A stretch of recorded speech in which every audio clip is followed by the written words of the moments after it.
Welcome to another episode of the Libertarian Christian Podcast, a project of the Libertarian Christian Institute. I am your host, Doug Stuart, and I have a special guest with me today, Noelle Mering, who is a fellow at the Ethics and Public Policy Center and is a frequent contributor to National Catholic Register, The American Mind, The Federalist, the Catholic World Report.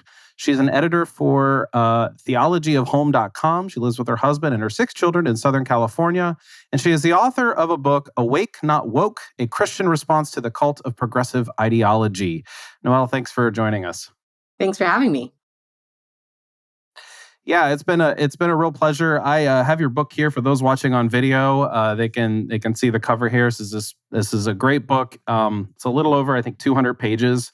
It goes over the cult of progressive ideology, and I think that's a really apt aspect of the subtitle, which we'll get into. And before we begin our conversation, for those watching or listening with kids maybe around, we might be talking about some sensitive topics, as is want to happen when we talk about woke culture and some of the agenda behind what's going on in our culture today. So there might be some sensitive discussion topics depending on where the conversation goes. So be slightly advised for those of you listening. This is a conversation that I've been wanting to have, and it's going to be part of a series called Critical Conversations, where we discuss critical theory, identity, politics, and woke or wokism. I don't even know how to grammatically put that word into anything, Noelle, but what is when you think of when you hear the word woke and when you describe it for people, how is it that you tend to describe what woke means? Yeah, no, it's a kind of a neologism, so it's hard to use it in casual conversation. But yeah, I think the most kind of widely acceptable definition would be that it's the state of alerting, raising your consciousness to being aware of the systemic layers of oppression in society along the lines of race, gender, sexuality, feminism. Yeah. I think it goes far beyond just raising an awareness, although I think that is an essential part. I think it's reformulation of a utopian ideology that is most commonly attributed to Karl Marx, but broadening it beyond economics into sexuality and division of the sexes and destruction of the sexes. And but then also a neo-Freudianism. So that's where kind of this sexual liberation element comes in. That part of our liberation is not just to free ourselves from oppressive groups outside of ourselves, but from our own internal need to repress ourselves. And then there's a healthy dose of postmodernism in there, weaponizing of language, destruction of common unifying narratives, history, all that. Yeah. There's a lot of stuff that goes on in there, and on the everyday street language, it seems like the idea of being woke is simply that first thing about just being aware of being conscious of things going on in the world that are oppressive, right? And on the surface, it doesn't seem like that's such a bad thing. And I think in some ways it's like, well, if that's all as far as it goes, I kind of think I can kind of go along with what it means to be woke, like be aware and not, aware of injustices. I mean, aren't Christians supposed to be aware of injustices? For the average person, what would you need them to know or want them to know about what's actually kind of happening what's the current in this large river doing to them? It's a good question. I think that exactly how you framed it is why it's so compelling, right? Because it sounds like something that every good-willed person should be aligning himself or herself with, and especially as Christians, we're supposed to be people who walk with people who are suffering, walk with the people on the margins, that we're accompanying them and fighting for them in our daily life. So I think that that's why it's, part of its the compelling nature of it, that there's some truth there, that there are true sufferings and there are true injustices, people with compassion. But what I think is actually happening is that this is not a political movement or a movement about justice. I think it's an all-encompassing totalitarian movement. It seeks to become its own religion by reducing all of the world into a political state. So it's both reductive and totalizing in that way. And so I think, it's not prescribing sort of like a political path. It's actually answering really fundamental questions. What does it mean to be a human being? What does it mean to be a woman? What does it mean to be a man? What ought the dynamic between man and woman look like? Is there a fundamental power struggle at the core of every institution, relationship, interaction, event?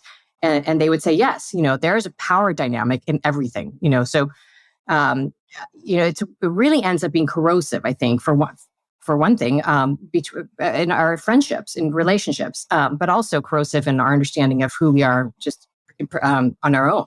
So it's destabilizing us, I think, as people, as friends, as a community, and as individuals. So I think that's why we have to be aware of it and resisting it, because I think, if we're not getting out in front of answering fundamental questions, as Christians, and making sure that we understand why those questions are important and how we actually should be thinking about that in accord with reality, then someone else is answering them. And they're answering in a way that serves a really powerful, oppressive ideology that will eventually kind of replace Christianity, I think, in minds and hearts of the adherents, the more that the church continues to embrace all of this. And I think a lot of Christians are, more and more embracing this.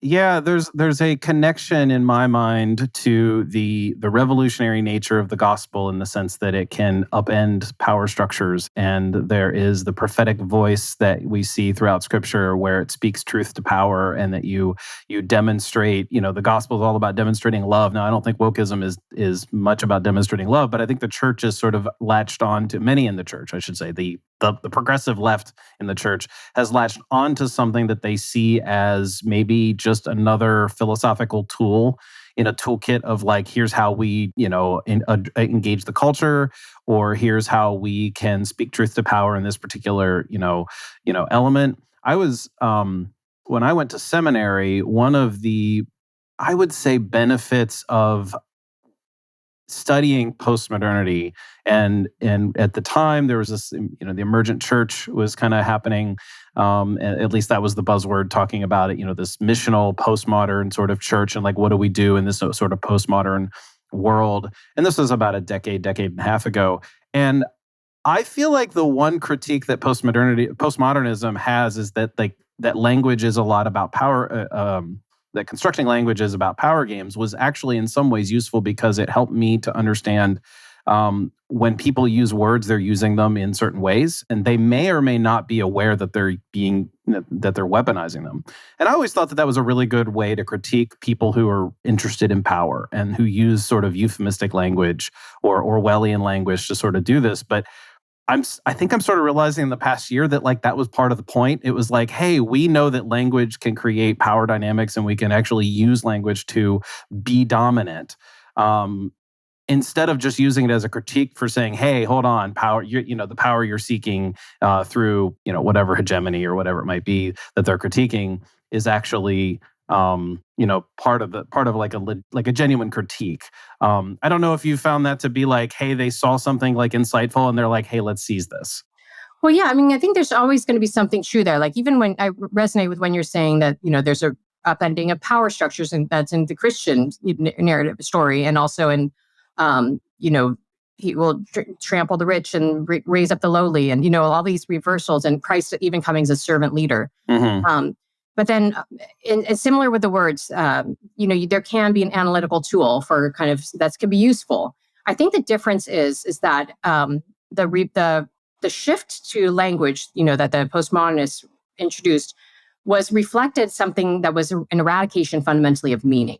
So I think, like a correspondence theory of truth, we look at the world and we're trying to receive the world as it is, and then correspond our minds towards what is real and what is truly true. Yeah. Objectively so. And the reversal of the postmodernists is that we are not actually trying to receive the world, we're trying to change the world. We don't receive being, we try to change being. And so language is a tool for actually changing what things mean. That's why we see, like, pronouns being so powerful right now, that you can actually change reality by getting everyone to change their words.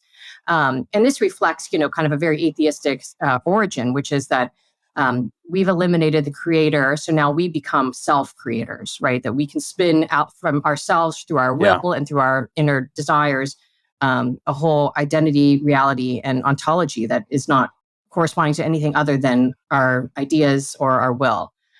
So I think that's where it ceases to be something that serves a point of utility, but actually becomes like a whole philosophy that has a whole metaphysics written into it.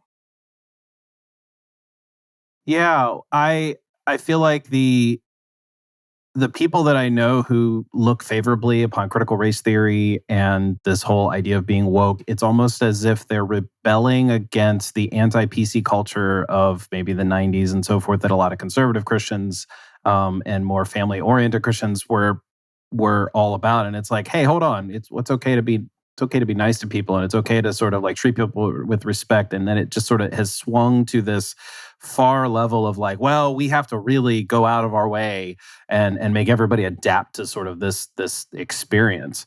My wife was insightful when we were discussing this, and she's saying that basically what's happening here is people are using the militant. We'll talk about the types of people who are in this sort of movement, but the militant true believers are the ones who are taking something that pulls at our heartstrings and weaponizes it against us and sort of makes it impossible for us to actually genuinely respond in true justice. One thing that your book actually kind of helped me realize was that this is more than just a culture war situation. You talk about it being attack on truth and meaning. I feel like your book is the first one that I've come across, and I've read about, I would say, half a dozen books sort of addressing this topic from an outsider's perspective, not just describing it or not just sort of, lambasting it and just sort of pointing out every single problem, but sort of analyzing it from a Christian perspective, that I have felt was rooted in something really deep and meaningful. And could be called a sacred tradition. And I know that you're Catholic, and it seems that there's something really, really deeply rooted there. So I don't know if you want to describe that and what that is for you. I mean, maybe it's as simple as saying it's your faith, but if you could describe that a little bit, because there was something different about your approach to this that is more than just an analysis. There was something very, very grounded. Thank you. I've not heard. I enjoyed hearing that. That's a great response. I tried to develop it on 3 different levels. One, kind of like a broad, natural, knowable, accessible to anyone, just based on the basis of human reason.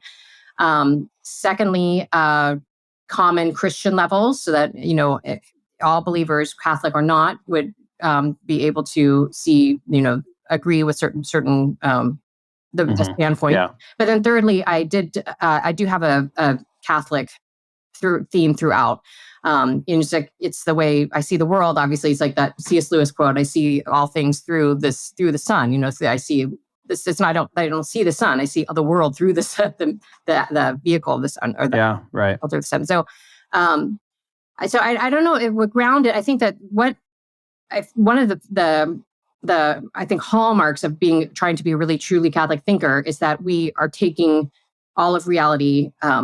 And not any non-ideologue. I don't mean this exclusively Catholic, but I think the Catholics really focus on this, trying to think of the whole of reality. So philosophical reality, scientific reality, anthropological reality, natural law. And so that all those things really ground you, I think, deeply in the physical world, the concrete world. It's a really incarnational view of the world. And it seemed, perhaps maybe that's what you're pointing to, is that there winds up being a real cohesion, I think, from that perspective, where all these things sort of can be analyzed together.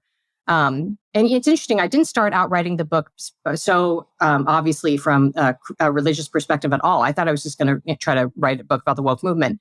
And the more I started reading about it, there are so many ways in which it is so brilliantly oriented to systematically destroy unity, love, goodness, rupture people, divide people.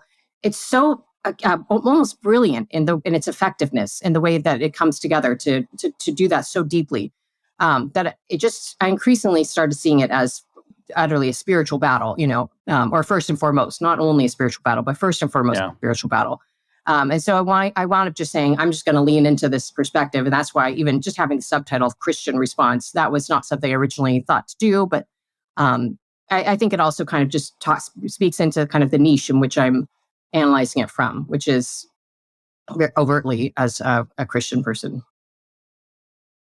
Yeah, well, I think the movement itself is characterized in an antithetical way to religion. Well, I shouldn't say religion. It is a religion in a very almost obvious way. Like, people who aren't religious have pointed this and said, this looks like a religion.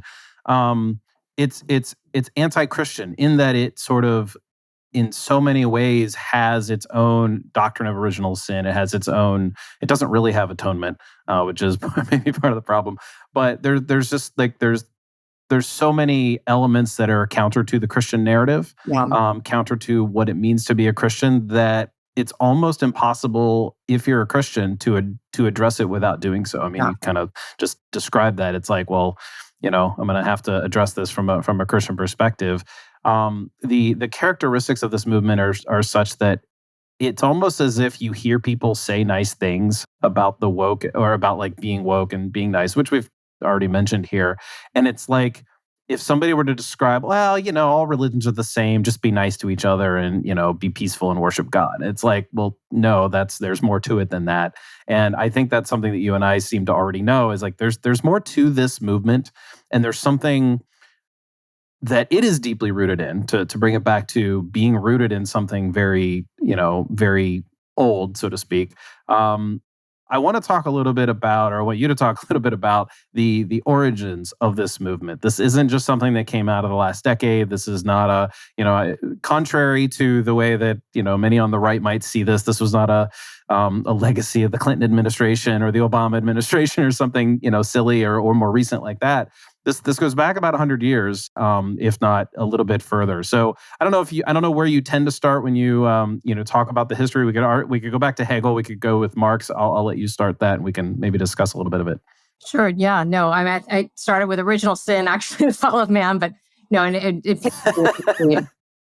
I think that the most obvious starting place is with Marx, and then you have to incorporate Hegel because of how influential Hegel was. So without getting esoteric, I feel like the interesting things to know about Hegel and how he influenced Marx was just this idea that society is like an organism progressing and self-developing through time into this perfect end, when all conflicts will be worn out and fought through and resolved and synthesized, and will arrive at perfect peace.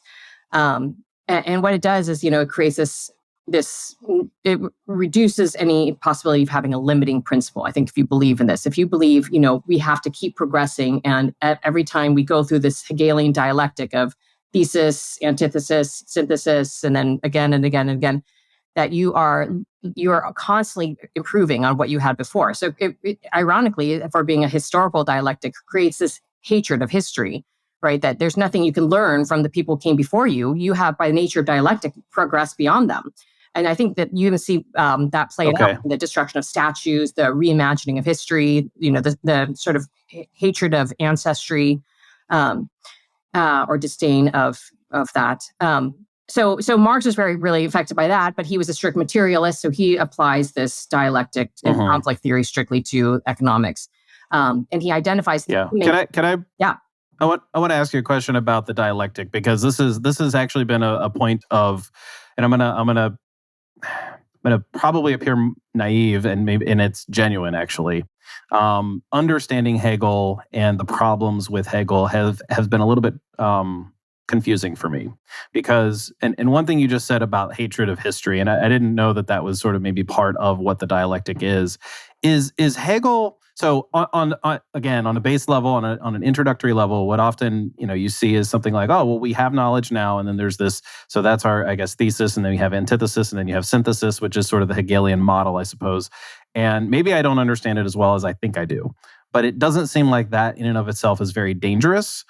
Because isn't that how we learn knowledge? Like, we have a knowledge that we currently have, and we come across something that seems to contradict it, and we work that out in tension. Or is this something a little bit more about political movements? Is this more about this idea of being progressive, as in like history just constantly progresses?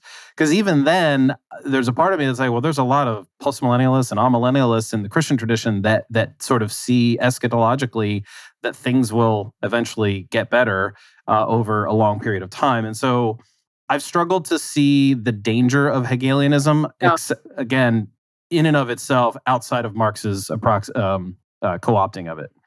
Yeah. And so I don't know if you can help me out with understanding it a little bit better. I could take a shot. I'm by no means an expert. Hegel is difficult to understand, and I don't claim exhaustive knowledge of him. Even when I say it said there's a hatred of history, he wouldn't have said that. What I'm trying to draw out is that I think it creates this, just psychologically, it creates a hatred of history. and in the culture. So I think that to take a stab at it, he thought in triads. He liked to think in threes. So even with the synthesis, antithesis, he thought of that as idea, conflict, or interacting with nature, and particularly with the form of government, right? So we have these an ideal, and then how it works out in the state. And then, in that conflict and synthesis, you come up with a new thesis. But I think part of the problem is that he likens it akin to the Trinity. So the idea is God the Father, the state is Jesus the Christ, and then the synthesis is the Holy Spirit, the interaction between the two of them. But even there, you see the deification of the dialectic, where the state becomes the savior. And that progression, I think what it doesn't do is it doesn't take into account the fact that there's a original sin, and that our progress and through history is not by nature going to be towards God or towards betterment, right? Like that we can become a really horrifically disastrous society with millions of corpses stacked up in the 20th century. But that was, according to the dialectic, better than what it was before, because it was working out those contradictions. So it's detached, I think, from an objective form of a strong moral morality, which Marx certainly decoupled it from. Then you justify all those corpses, because people become contradictions. So insofar as someone does not align with a party, they have to be either re-educated or destroyed. And so that all becomes justified for the sake of the synthesis. Is this part of the reason why, when you say communism, capitalists would point out that communism has created more deaths than any system of oppression in history, and it doesn't really faze people who are Marxists because, well, that's just part of the synthesis and the progress. That's just part of the direction of history that it's supposed to happen. Doesn't matter that there's dead bodies. It's just part of the system. I think your Joe Schmo Marxists on the street would not say that, right? I think they would just say, no, those corpses are horrible. Those are atrocities. And, they just weren't implementing Marxist thought correctly. I haven't heard a strong argument for what has gone awry. And I think this is part of the problems, that every time it's implemented, it leads to this, because there is something intrinsic in the ideology that has to lead to it. And because it doesn't take into account human nature, right? So you're trying to re-engineer society in a way that doesn't work in harmony with the human person, but rather with coercion. Okay.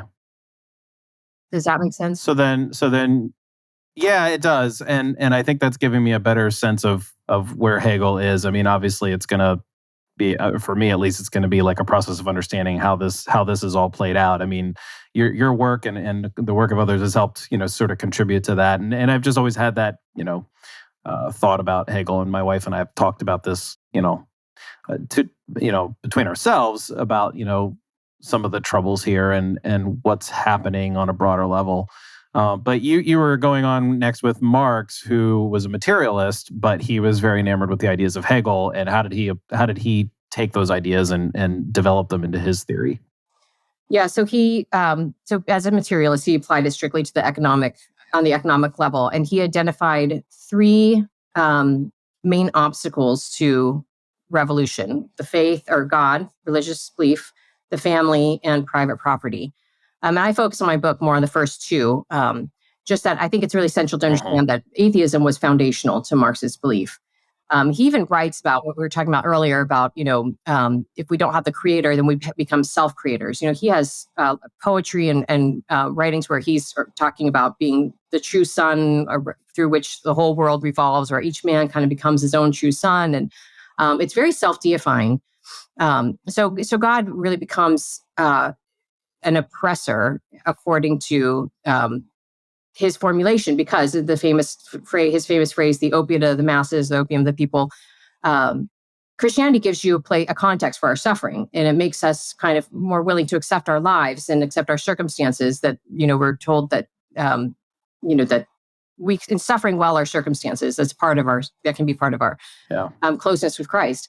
But no one revolts because they're suffering well their circumstances. You have to be suffering poorly your circumstances. You have to be enraged by your circumstances. And so he creates this kind of contra-evangelical message, not to spread the good news to people that they are that there's joy and that they are loved, but rather that they're oppressed, that they're hated, and that they're actually miserable, even if they think that they're not. And you see that's today very much in the woke movement. Raising consciousness is from that very concept.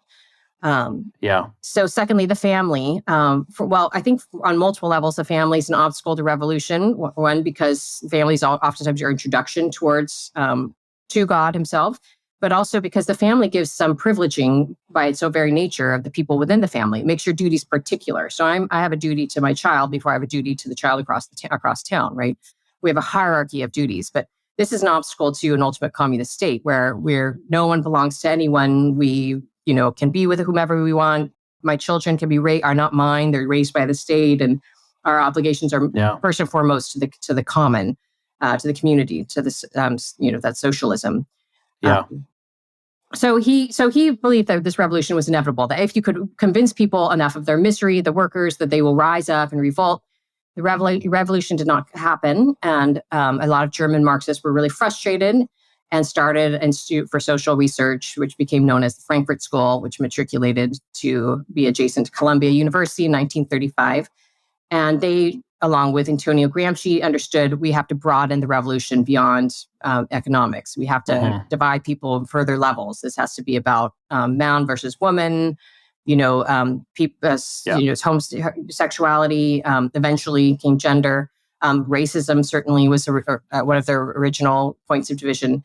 And then we fought on various levels of society, in media, in movies, in art, in literature, that every institution should be an avenue, in law, every institution should be an avenue to seed revolution. Rather than expecting it to be violent and on the streets right now, it's going to be the long march to the institutions.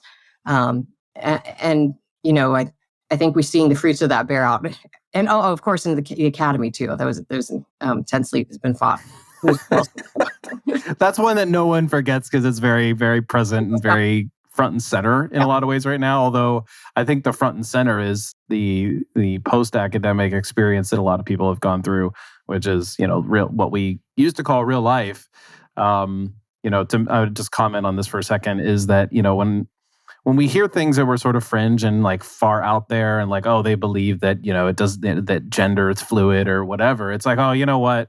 When they get out into the real world, they'll adapt and adjust. And I don't think a lot of people who made that proclamation realize that in 15 to 20 years that they would be creating the real world. Like they would be the ones who were in charge of managing companies and owning and starting. And, so it's interesting that, that has been the experience, and now I think we're seeing some of the fruits of that, which I want to talk about a little bit later. In the Frankfurt School, though, I think you called it sort of one of the pinnacles of their, or maybe I don't know what the words you used, but their mainstay legacy is what we would call critical theory. And critical theory is then branched off into a lot of different things like critical race theory, but you could kind of turn a critical theory into everything. And that, of course, as we talked a little bit earlier about postmodernism, sort of pairs up pretty nicely to be a very destructive or deconstructive force in the academy, in race relations, in gender understanding, identity, the family. I used to think that a lot of the criticisms from the right in the political spectrum about some of the further left, at far edgier stuff, was a little bit overblown until I read things like stuff from 60, 70, 80 years ago that sort of wanted and planned for this to eventually happen over the course of a couple generations.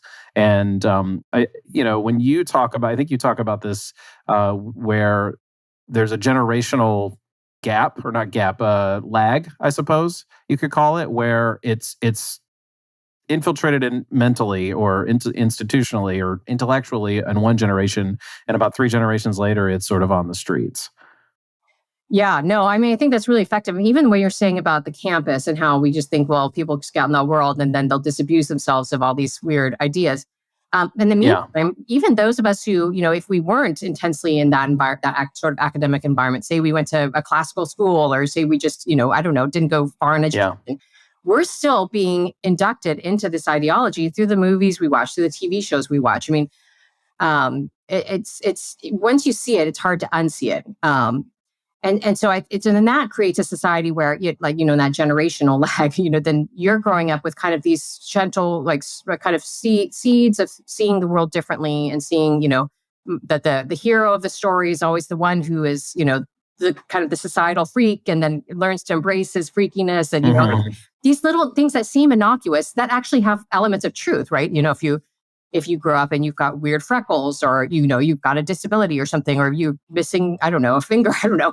It's good to learn to be okay with that, that could be a good message. But the sheer ubiquity of that message repeated over and over again, you start to see, and then now they're more bold with it. Now you can see in kids' movies. I've taken my kids to a couple movies and been like, wow, I can't believe how on the nose this is, and just how they're not really hiding it anymore. And why would they? If I were in Hollywood, I'd probably be trying to seed subtle messages of virtue and maybe a Christ-like story. If you truly believe this, you want to seed it into the next generation.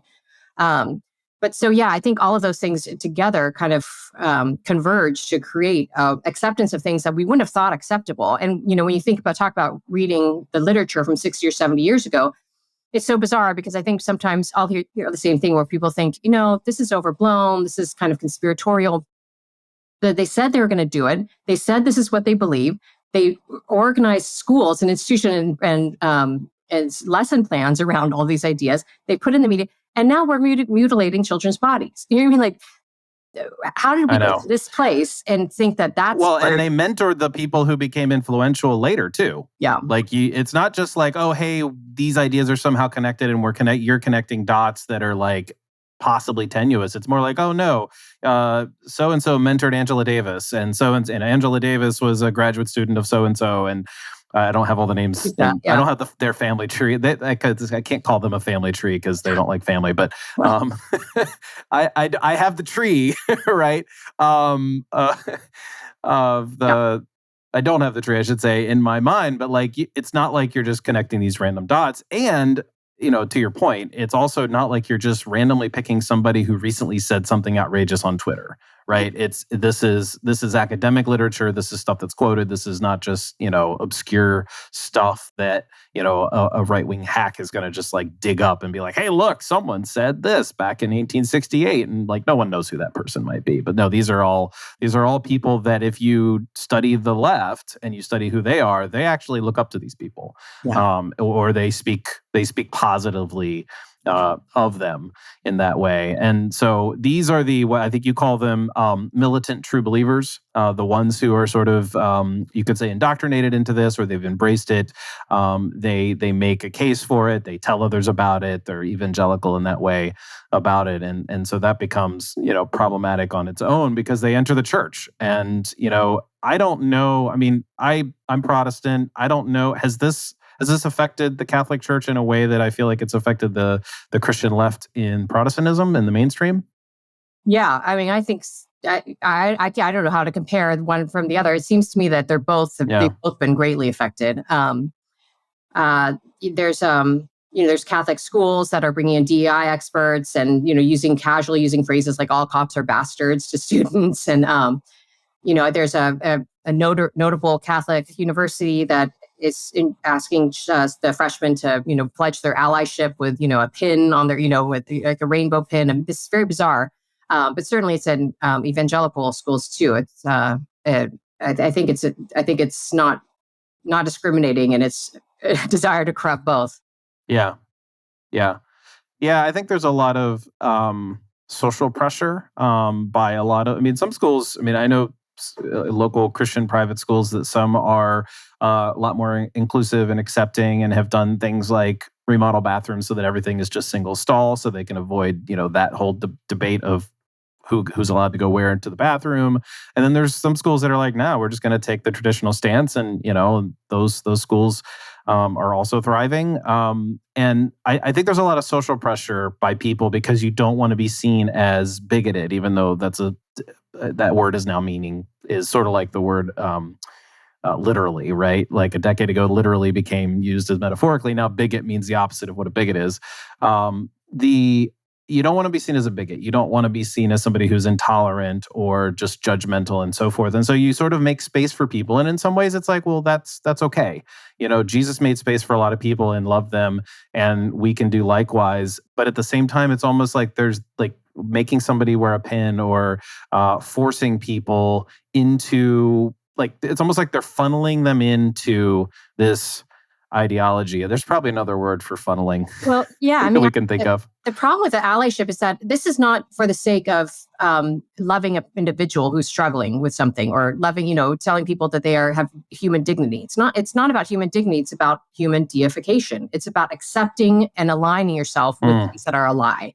And so one of the distinctions that I try to make for myself, and just when in conversation with other people, is that the Christian has a call to love the person and resist the revolution. And to me, I can separate those things, right? So I have friends who live very different lifestyles and have very different beliefs than I do. And I don't bring this stuff up to them. I mean, they're kind of like becoming more and more aware of, they always knew I was conservative, but they're more aware of it because I've become more public. And so there can be some, a little, strain here and there where we have to kind of remind each other, love you, I love you too. But I don't think that it's hard to love the person and still feel like you can fundamentally, deeply disagree with that person, right? I mean, someone who hates the Catholic Church or is, an atheist, I have friends that would, think the Catholic Church is bigoted. I don't take that personally. I mean, I just think that they're wrong, but, that doesn't mean that I don't think that they hate me. They can always point to a Catholic who is, right? Like that doesn't describe you, and it doesn't describe what your faith is. So the distinction I would make for the schools is that, I think that we should never, Solzhenitsyn would say, you never let the lie live through you. You never participate in a lie. So I wouldn't put my pronouns down somewhere. I took my daughter to the doctor's office and they said, asked for her pronouns. And I said, she is a girl. So I'll say something that is true, but I'm not going to participate in a sham, that a sham that is not just awkward and fringy and weird, but a sham that's actually leading to people who are hollowing out their bodies. Yeah. This is utterly destructive. And I think that the weaponization of our fear of being called intolerant or bigoted has been effective. And one of the best things we can do is to stop being afraid of that. I accept that probably someone's going to call me a homophobe or a bigot or, a transphobe or whatever. But that's okay because I know it's not true. But I can't let that fear of that accusation rule my life, right? Because then I won't be able to do anything. They'll say, everything is racist now. There's an think piece saying the farmer's market is racist. What are you going to do with that? And the irony is that it dilutes real racism, right? Like if everything becomes racist, then how are you going to address a real act of racism? So it's I just think that the more we can kind of separate those things in our minds and not be afraid of what is an unjust accusation. There's a lot of whiplash, I think, that a lot of people who are more conservative politically are going to have had, because for years, I mean, we've heard this a lot. It's like for years, not thinking about race was like, you were not a racist, right? Like colorblindness was not being racism, and now it's like almost the opposite, right? And there's something to be said for. We've talked about this several times here. Like, there's a grain of truth in just about everything that they have to say, and it's like they make that the whole thing. Like, I can say, hey, you know what? I see a black person. I can't pretend I don't see them as a black person, and I can't pretend to say, oh, well, they're just like me. Well, I could see that could be racist, and thinking, oh, well, I gotta not see that they're black and just assume that they're like me, because I could see that that's sort of racialized, racist, whatever it might be. But it's almost like we have to it's the push to make this about everything that is part of the movement. Like you said, you can love the person, but hate the revolution. Yeah. And it's almost like you realize that there is something deeper going on. And again, that goes back to one of the reasons your book really stood out for me, is that you had that deeper going on inside of you, your faith, and where your framework of an incarnational view of life that was able to see this and say, no, there's a handful of things here that are worth saying, yeah, no, we can love people, but like, no, this is a movement that's going in a different direction. The whole idea of tolerance is like thrown out the window at this point, and we can't be tolerant of people who are intolerant or something, which is kind of crazy. Yeah, yeah. No, I think tolerance was sort of a Trojan horse to get to a place of deep intolerance. um, James Lindsay actually has a great point he makes about this, the colorblindness thing, where he says Martin Luther King Jr., he had this famous speech where he said over and over again, I am a man. I am a man. And that he was using it in a universal way, not to distinguish himself from women, but just to say, I am a human being. Yeah. I'm a human being. This is why racism is wrong. This is why racist laws are wrong. And this is why, because we are brothers. Um, and the shift is that, he was operating, he believed in natural law. So he believed that, that there's subjectivity to human nature. And as Christianity would teach, our very identity is in relationship to love, to God himself. That gives us that gospel message to spread the good news. But what has happened is that with critical race theory, we've shifted it to where we are not defined by love, but as I was saying earlier, defined by oppression, defined by hate. And so our point is to define ourselves, center where we sit on the dividing line of oppression, either as perpetrator or as victim. And then you center that. So now critical race theorists will say, I am not a woman, I am a Black woman. I'm not a woman who is Black, I am a Black woman, because the Blackness is even more important and more central to my identity than the womanness, because it is a further category of oppression. And I was when there was a statue of Padre Sarah that was being taken down in my town a couple years ago in the 2020 hate statues revolution. And I remember when the city council women said, when they decided to take the statue down, she said, I don't have joy, I have Black joy.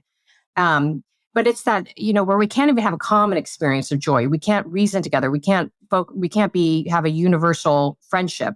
And even with the colorblind thing, I mean, of course, I know when someone is a different nationality or race or sexuality, or whatever. I know we all know all these things. It's not that we're pretending not to. But the process of friendship is that, I begin with a new friend and think, wow, this is my friend Mary. She's blonde and she's beautiful and, blah, blah, blah. And then after a while, as you get to know each other, she's just Mary and I know her soul, right? I know, she has this funny laugh and, she deeply longs for a husband. You start to see the deeper aspect of the human person. Those things melt away. And I think that is into this obstacle to revolution, really is built on rupture and division. I think about, I talk about in the book, I think also how, why can we be transgender but not trans race? Because eliminating distinctions amongst men and women creates division amongst men and women, because men and women ought to behave differently with each other. But it's the opposite with race. Reifying division between the races creates division, because the races don't imply that we ought to behave. I can be just as good of friends with a Black woman as a white woman.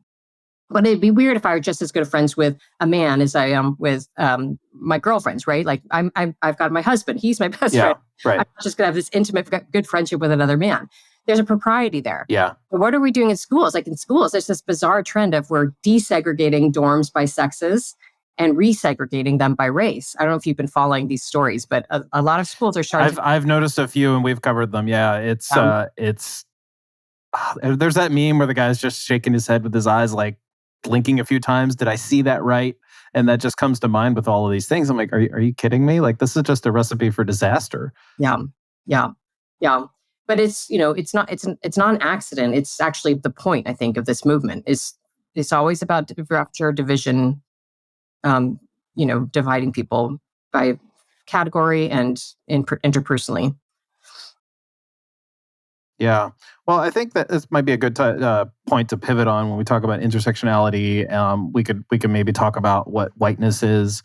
Actually, before we pivot to the sexual revolution aspect of this, I do want to ask, talk a little bit about whiteness. It was new to me about a year ago when I heard what white supremacy or what whiteness meant was not about skin color, that it had to do with ideas, that it had to do with, well, I don't know. I mean, how would you describe it if you were to hear the term, whiteness or whiteness studies? Like, what does that mean when you see that?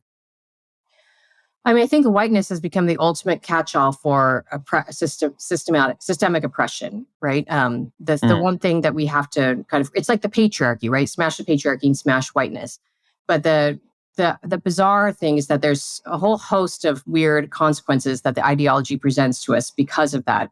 premise. So like DEI experts or it was in the Smithsonian, there was a chart about whiteness, and they'll say really racist things like politeness is a white virtue, being on time is a white virtue, hard work is a white virtue, objective reasoning is a white virtue. So all these things become white. In other words, they become bad, right? And so, and it serves well the revolution. There was I don't know if you saw What is a Woman, but there's this interaction Matt Walsh has with a college professor, and he says, Matt Walsh says, I'm just trying to figure out what's true here. And he said, that feels very transphobic and appeal to truth. That appeals to truth now is white. I have seen that clip. I haven't seen the whole thing, but I've seen that clip as of when we're recording this. I've only seen that clip. Yeah. Yeah. So it's that's crazy to me.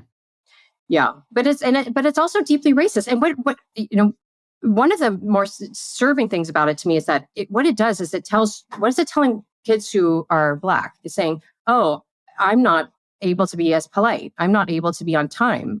Because of my skin color, I can't work very hard. I can't understand what's really true, or I can't argue from a point of objective truth.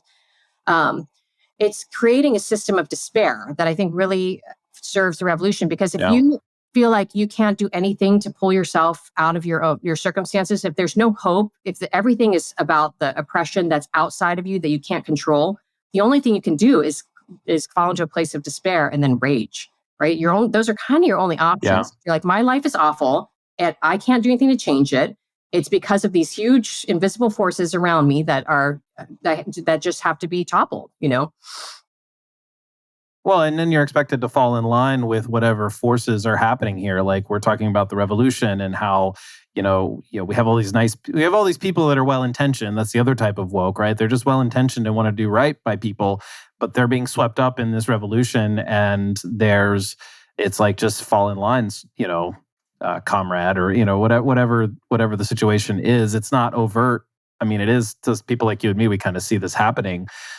I would want to ask, though, maybe to be a little bit to give a little bit of deference to the position of the outlook that other people have. So, like, to what extent do some of these categories, like Black or female or homosexual, correspond to something that like resembles the ability to have a useful vantage point that we should be considering? So I'll take politeness and being on time, and how people often talk about how, being on time and being just kind of going by the clock, which is something I very much value. I mean, you and I couldn't have had this conversation if we didn't agree to a specific time, right? And have a specific allotted amount of time, right? And there's all kinds of factors that go into, like, things can't happen if we don't be on time, right? But at the same time, I'm thinking, okay, so white people, just for the sake of the discussion, white people really value being on time and sort of running by the clock and, sort of the old train station mentality, right? I can see why that is not necessarily a superior value to other ways of sort of time management. I mean, every time I've have experienced or have heard about experiences in other cultures where missionaries go and they're like, yeah, we just have church in the morning and we just kind of, when everybody shows up, we just start. And there's something a little bit exotic about that. It's like, that must be nice that they can do that and things. And I realize that it's a different culture, and I understand that it doesn't make it right or wrong. But there is, in some ways, I feel like just because we believe in something that is absolute truth and that there are ways of doing things that seem to work, we can risk putting away the valuation of someone's critique of it. So, being on time is an easy one. I think I'm assuming, maybe not, maybe you can, counter with something here, that I don't think being on time is inherently superior in a number of ways. I do believe it scales really well, for the masses amount of people to agree on being on time. But anyway, back to the question. I mean, is there usefulness in seeing the vantage point of somebody who would say, hey, I am a Black female and I see things differently here? How much of that is that because of how much of a contribution to the truth in a conversation are they going to have because of that? Well, I think there's a couple of different things you're asking. So one, I would say I fundamentally reject the idea that being on time has anything to do with our skin color. I think that we could say there are cultural differences, like what you're talking about. So, but I wouldn't say that that's skin. For example, my sister-in-law married a man from Africa. They live in Maine. They're raising 3 children who are they're half black, half white, but they have black skin. They're raising them to be on time. They're raised. So I don't think it's a skin color thing. I think it could just be maybe there's an American. I think maybe what you're saying is that there can be an overemphasis to the disregard of other without balancing with other virtues. So like as a mother, I found if I tried to stick to a strict time schedule, it was kind of hard on my children because I had babies and toddlers and this, I can't be so rigid. It makes me a bad mom, overly orderly. But that's not a rejection of one particular virtue. That's an inability to balance virtues, right? That balance virtue should take in the whole scope of virtue and work with integration. So there can be, I think it's not that being on time, punctuality is not a virtue. I think it's that it can't be prized over other things that ought to be weighted alongside of it. But I do think that punctuality is a virtue. It shows respect to the other person. It shows respect to order. It just can't be taken in isolation. But the other thing I would say is that I think maybe I do want to give credence to another part of what you're saying, which is that, if every person, there's a truth that every person in their own suffering and their own experience have things to contribute that we can learn from, right? Like no one's walked in your shoes or my shoes or someone else's shoes. And if you have lived through, racial prejudice in this country, then, or you have, and, which I'm sure most people have. My mom is an Asian immigrant and she experienced racism when I was a little girl. And I remember that very vividly, hearing things that she'd experienced. You have a perspective that other people, I am half Asian, but I look like a white woman. So I don't know what that feels like. I don't know what it feels like to wonder if a policeman is pulling me over because of what I look like or because of some infraction. I don't know. I've never experienced that. So there's a real truth there. But I think that in a way that's a truth of the human experience, right? I mean, if say you're a white man who grew up in, a very poor, abusive home, you've got some experiences of suffering that maybe a wealthy black man that you befriend later in life hasn't experienced, right? I just think it's an oversimplification to say that because of my skin color, I can't speak about things, There's one thing to drive me crazy about the abortion discussion too. Women will say, unless you have a uterus, you can't have a voice. Yeah, right. Megan was saying that on social media the other day, and I said, okay, well then you're a man, I have a uterus, so I should be able to tell you that abortion is taking a life, and you have to defer to me. Not to mention a statistic that a lot of people don't know is that when you poll men and women, men have a slightly higher majority of being pro-choice than women, and so. People, women who are pro-choice are often like, well, if, this is because of the patriarchy, it's like, well, actually, if we just go by those statistics, you're in the minority or you're in a lesser majority than men. But that's I can for the few minutes that we have here, talk about something here that's, of course, related to abortion. And that is, of course, the sexual mores and ethics that have happened that have seemed to shift from, I guess, when I was growing up in the 90s, there was a lot of like, we need to be permissive, and there's a lot of pushing of promiscuity. I think the scandal in the Clinton administration sort of opened up a discussion about what it looked like for teenagers to experiment with each other on, with things. And I didn't really focus on what was happening in the culture broadly, as I was, in my 20s, graduating college and getting married and just sort of starting my own family. And now I'm sort of looking back at some of these things and sort of the trends here. There's a lot going on now that I have kids and I'm paying attention to it that my kids are being exposed to, or they could be exposed to. My kids aren't. My kids could be exposed to it. Kids my age are being exposed to a lot of these things. And I used the word funneling earlier. There's another word we could probably use that will get us kicked off of YouTube, I think. So we can maybe avoid it. But everybody knows what we're talking about. I remember reading an article or just reading somebody comment on the use of this word that people on the right are using to accuse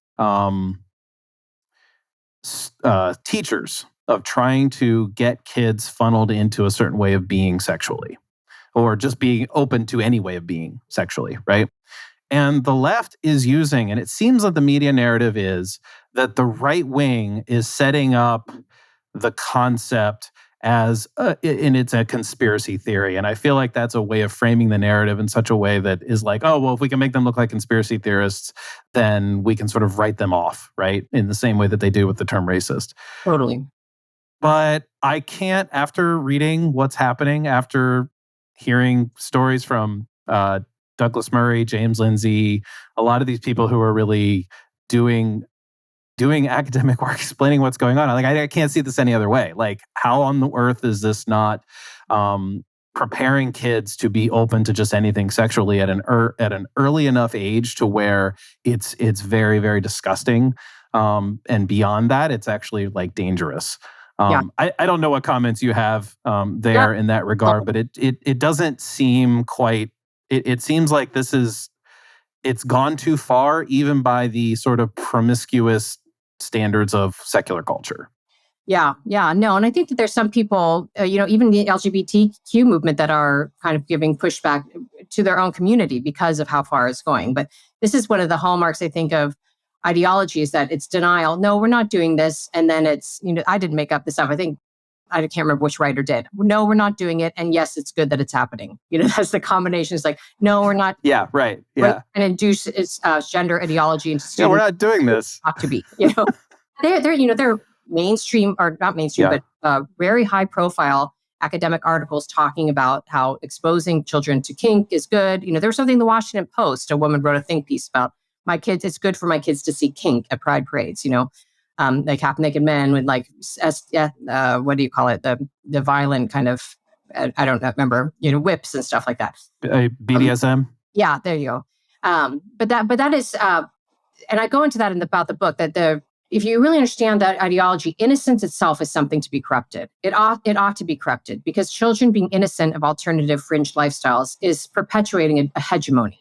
It's perpetuating that there's a default way of being, a normal way of being, and that perpetuation is oppressing people who are on the fringes. And so you have to disabuse children from their innate discomfort. And that's why we're seeing all the transgender story hours and transgender dances in schools. Teaching kids how to twerk. And it's so bizarre. And I think almost to the point where most people would be like, that can't really be happening, but it's kind of exploding. But it's not bizarre if you understand the point of the movement, that they really think that children, that it's a process of repression, that they're not being exposed to the stuff, that they'll be more free, and they'll be happier, and they'll be more fulfilled if they are opening themselves to a polymorphous types of sexuality and perversion.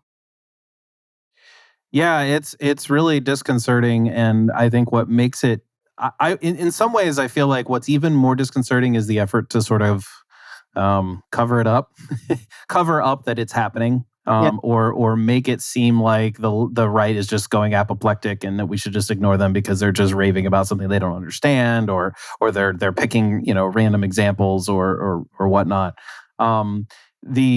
The angst that it creates in a lot of people, like parents. There's on that particular level, parents can actually probably take action locally. They can object, they can pull their kids from the school and that kind of thing. But when we think about fixing this in a broader level, what is your broad advice, or what do you have to say about what does it mean to fight this? Because I have often despaired of this, that we're so late to this game. Like, there's so much, it's like, again, like we're 6 decades or more into it being really sort of settling in and infiltrating. And now all of a sudden it's like, we're fighting a whole different game here. This isn't just culture war. This is something way deeper than that. And so anyway, I don't know if you can leave us on any note of hope. Yeah. Or what do you have to say about what Christians should do to fight and resist?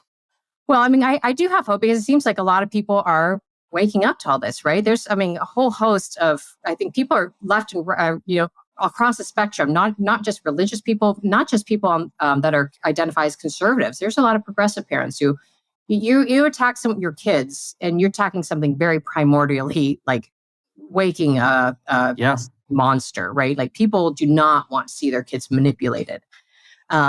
And so I think, there's a lot of hope even in that is becoming something that is a mechanism for raising people's awareness to how deeply deeply fraught this is and how entrenched it is. How we should fight. I think we have to have broad coalitions, right? I think we need to join arms with parents of all stripes, people of goodwill, of any, not be sectarian, not be caught up too much in our little, in our bubbles, the Catholic bubble, the evangelical, or the, just that we are conversing across the board with people who are like-minded, feminists who are, who are against, puberty blockers in children. There's a whole host of feminists who are fighting against that, the eradication of women. So I think linking arms is important. But generally, I think, we have to fight on 3 levels. Spiritual level, first and foremost, I think we should be praying, deeply praying. And I don't say that as as a easy out, but rather that, as one of the hardest things we can do. It's really hard to actually pray for a long time. It's really hard to just meditative prayer, we reject silence. Silence is uncomfortable and we want to check our phones but we need to be deeply, deeply praying. But the political, practical level, I think has to be, first and foremost, that we are no longer able to have our compassion weaponized against us, that we're not afraid to speak. Because one of the things I tell myself is the consequences of not speaking out, to me, I think are way worse than the consequences of whatever might happen for speaking out. Because we don't want to look down the road 20 years from now and be like, why didn't we fight harder? But then thirdly, I think that we need to be promoting positive visions of what the good life is, right? So new culture. Part of my job is we write these books called Theology of Home with beautiful images of family life and meditations on the beauty of, taking care of children, all these things that have been kind of ridiculed as maybe, not as good or less than, or kind of, humiliating, or, you're missing out on your career, that those things are actually really beautiful, nourishing, and deeply human. So I think, on various levels, we need to be promoting, the positive life that people are looking for, so that we're not just always reacting against something. We're actually like, here's a positive vision of what human beings desire that won't be fulfilled by ideology or division or politics or hatred, but actually deeply human. And, it's bigger and broader than this reductive kind of partial truth of ideology. Yeah, well, thank you. Where can people find you online? There's I mentioned your website earlier on, but that was an hour ago. So where can people find you online? And I've got a website where I try to update with all my articles. Whenever I publish an article, it's just my name, noellemering.com. The other website I edit for is theologyofhome.com. We have a lot going on there with a daily aggregate of emails and news, house tips, religious food for the soul type stuff. And then I'm on Twitter. I don't know if you can find me on Twitter too. I don't tweet a ton. You seem really excited about that. I'm just not great at Twitter. I don't do it a ton, but I try to put my articles on there. So. Yeah, right. Well, thank you so much for joining us. This is a little bit of an extended episode than normal, and it's an important conversation. And Noelle Mering, thank you for being here. Thanks for having me.